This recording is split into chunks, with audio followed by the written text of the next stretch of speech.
7h57, il nous rejoint pour le mot en ch'ti du jour. Bonjour Zef. Bonjour, bonjour. Mais je vous vois bien concentré sur te feuille. Oui, j'étais concentré, tu es en train de me poser des questions encore. Il était comme je regardais le truc et dit qu'est-ce que je vois dire. Oui, mais je travaille à l'air de rien. Quelle est l'expression en ch'ti du jour? Alors, l'expression c'est mais elle roule encore de carrette à moule.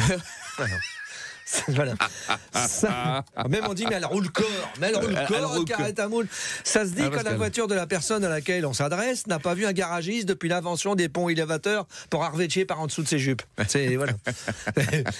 La carrette elle s'approche d'un contrôle technique, la carte grise elle prend feu. C'est comme tous ces tuyaux qu'on diable dans le ventre quand ils s'approchent d'une garnoule de bénitier.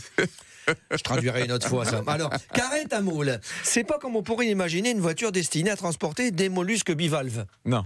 Quoique, au départ, si. À la preuve. Une carrette à moule, c'est une charrette à bras destinée à transporter des mollusques bivalves. D'accord. C'est QFD, vulgairement appelé moule. Oui. Oui, à Ouaplage, il y en a des qui roulent encore des carrettes à moule. Vulgairement, moule. Non, oui, moule. Des moules, oui.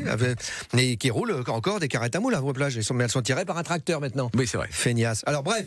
Par abus de langage, une carrette à moule est devenue une voiture dont la révision a été effectuée par un mécanicien albanais en situation irrégulière sur le territoire. C'est-à-dire que vous deux, vous êtes les seuls à avoir des papiers.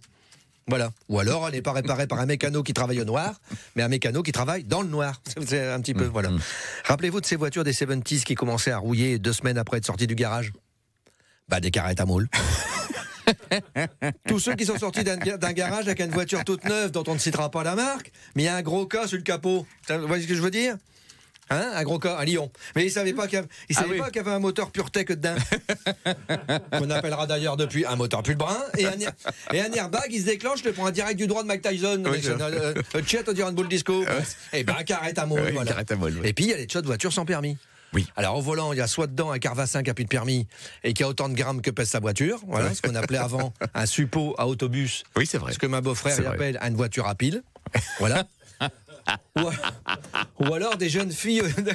Ouais, à côté. Voiture à pile. Oui, ça, les voitures téléguidées qui ont les petits chocs à une télécommande, ben voilà, pareil. Ou alors des jeunes filles ou garçons, t'appuies sur leur nez, sur du lait, ils conduisent sur la route. Ouais, impeccable bien. Moi, j'ai roulé dans une carrette à moule. Ah oui? Mon oncle avait une Fiat Polski. Alors, je cherchais des carrettes à moule. Ah, je me souviens pas. Les Fiat Polski, c'est comme les vieilles Lada. Mais en pire. Oh, vous êtes sûr? Le truc avait été tellement construit par des communistes que le klaxon il jouait à l'international. C'est pas pour dire. Donc, voilà. Et quand ma tante, elle prenait le volant, on disait hey, Mich monte pas dans le carrette à moule. Hein. Ouais. Non, elle est conduite par un langouste. Ma tante, elle prenait le volant, t'as croyant Dieu. Hein. La Fiat Polski. Je viens de taper Fiat Polski. Ah bah oui, c'était une carrette à moule. Ah, c'est une carrette à moule. Une carrette à moule. Merci Zef, on se retrouve tout à l'heure à 11h dans le ch'ti qui gagne le jeu de 11h.